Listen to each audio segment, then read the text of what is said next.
Everyone, welcome to MPPSC study channel. इसमें मैं आप लोगों को मध्य प्रदेश की जलवायु के बारे में मोस्ट इम्पॉर्टेंट क्वेश्चन अपलोड कर रही हूँ, जिससे आप लोगों को एग्ज़ाम में हेल्प मिलेगी। चलिए स्टार्ट करते हैं। Question number first, Madhya Pradesh में शीत ऋतु को क्या कहा जाता है? ए सियाला, बी चौमासा, सी यूनाला, डी इनमें से कोई नहीं। मध्य प्रदेश में शीत ऋतु को क्या कहा जाता है? इसका सही आंसर है ए सियाला। मध्य प्रदेश में शीत ऋतु को सियाला कहा जाता है। शीत ऋतु को दो भागों में विभक्त किया जाता है। पहला, हल्के गुलाबी जाड़े को हेमंत ऋतु का नाम दिया गया है। हल्के गुलाबी जाड़े को हेमंत ऋतु का नाम दिया गया है और तीव्र तथा तीखे जाड़े को शिशिर ऋतु कहा जाता है। क्वेश्चन नंबर 2, मध्य प्रदेश राज्य में अधिकांश वर्षा किस मानसून द्वारा होती है? ए दक्षिण पूर्वी मानसून, बी दक्षिण पश्चिमी मानसून, सी उत्तर पश्चिमी मानसून, डी उपरोक्त सभी से। मध्य प्रदेश राज्य में अधिकांश वर्षा किस मानसून द्वारा होती है? इसका सही आंसर है बी दक्षिण पश्चिमी मानसून। मध्य प्रदेश राज्य में दक्षिण पश्चिम मानसून से अधिकांश वर्षा होती है। क्वेश्चन नंबर 3, जलवायु भिन्नता के आधार पर मध्य प्रदेश राज्य को कितने भागों में विभाजित किया गया है? जलवायु भिन्नता के आधार पर मध्य प्रदेश राज्य को कितने भागों में विभाजित किया गया है? ए 8, बी 5, सी 6, डी 4। जलवायु भिन्नता के आधार पर मध्य प्रदेश राज्य को 4 भागों में विभाजित किया गया है। फर्स्ट, उत्तर का मैदान, सेकंड, मालवा का पठार, थर्ड, विंध्य का पहाड़ी प्रदेश और फोर्थ, नर्मदा की घाटी। जलवायु भिन्नता के आधार पर मध्य प्रदेश राज्य को 4 भागों में विभाजित किया जाता है। क्वेश्चन नंबर 4, ग्रीष्म ऋतु में कितनी डिग्री सेल्सियस की समताप रेखा मध्य प्रदेश को 2 बराबर भागों में विभाजित करती है? A 45 degree Celsius, B 47 degree Celsius, C 34 degree Celsius, D 40 degree Celsius.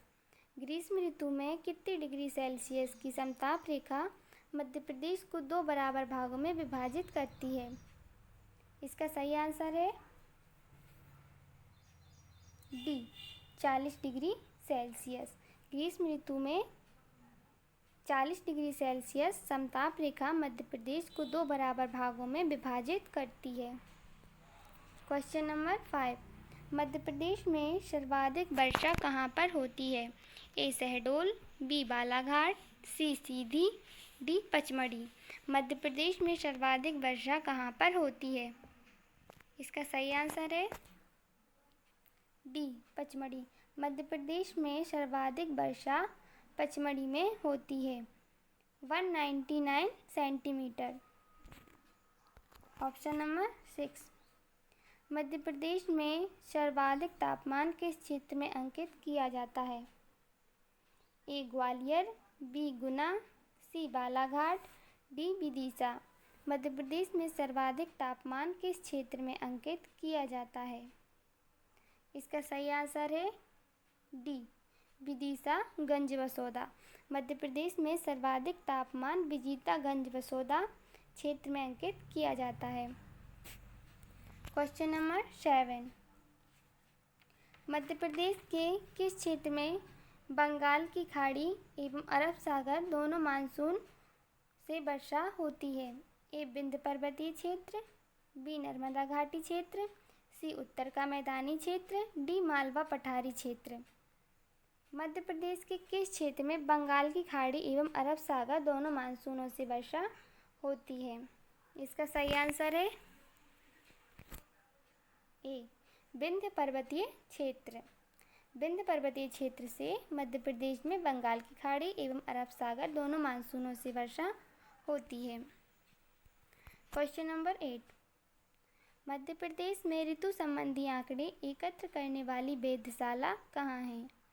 A Bhopal, B Indore, C Shahdol, D Balaghat. Madhya Pradesh में ऋतु संबंधी आंकड़े एकत्र करने वाली एकमात्र वेधशाला इंदौर में है। मध्य प्रदेश के इंदौर में स्थित वेधशाला में ऋतु संबंधी आंकड़े को एकत्रित करने का कार्य किया जाता है।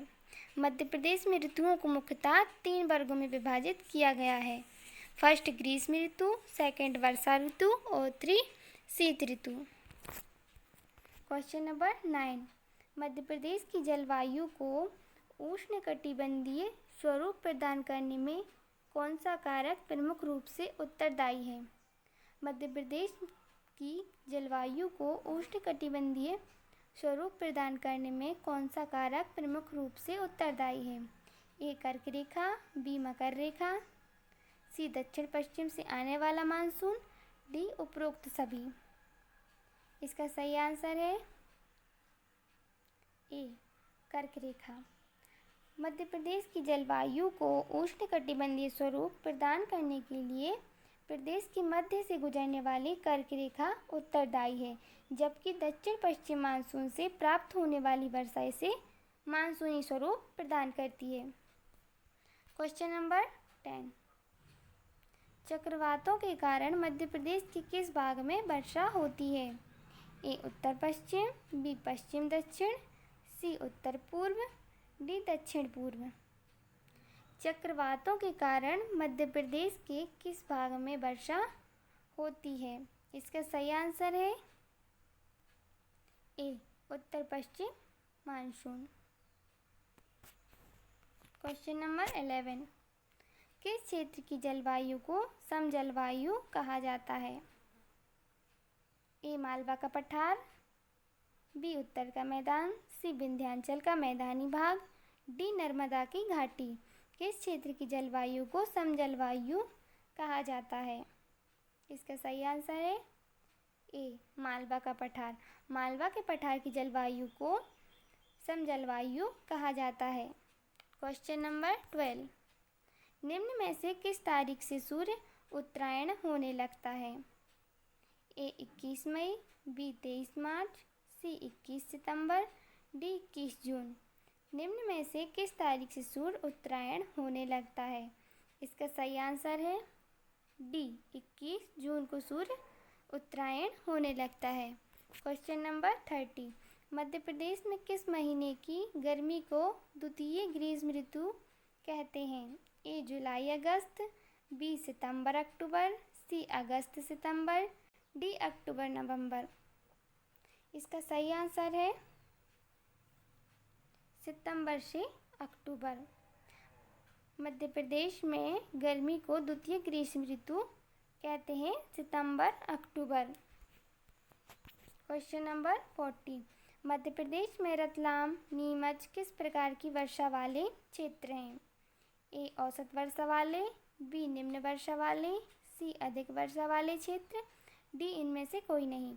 मध्य प्रदेश में रतलाम, नीमच किस प्रकार की वर्षा वाले क्षेत्र हैं? इसका सही आंसर है बी निम्न वर्षा वाले क्षेत्र हैं रतलाम और नीमच। क्वेश्चन नंबर 50, मालवा पठार पर वर्षा किस मानसून के कारण होती है? ए बंगाल की खाड़ी, बी अरब सागर, सी ए और बी दोनों, डी पश्चिमी विक्षोभ। मालवा पठार पर वर्षा किस मानसून के कारण होती है? इसका सही आंसर है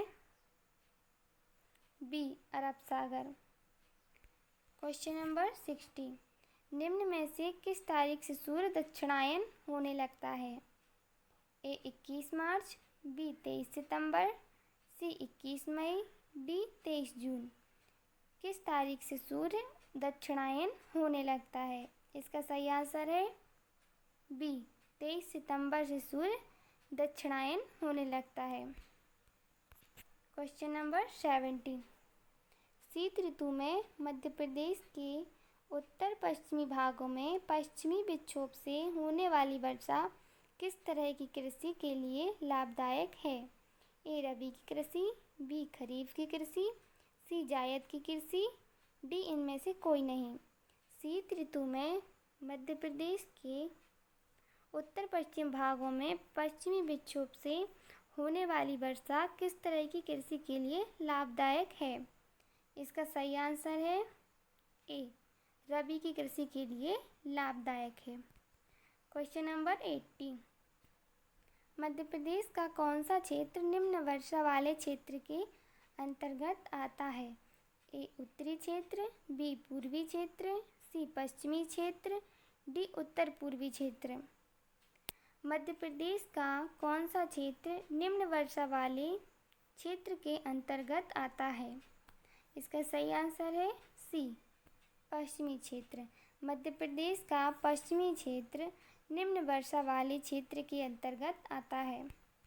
क्वेश्चन नंबर 90, मध्य प्रदेश में सर्वाधिक दैनिक तापांतर किस माह में पाया जाता है?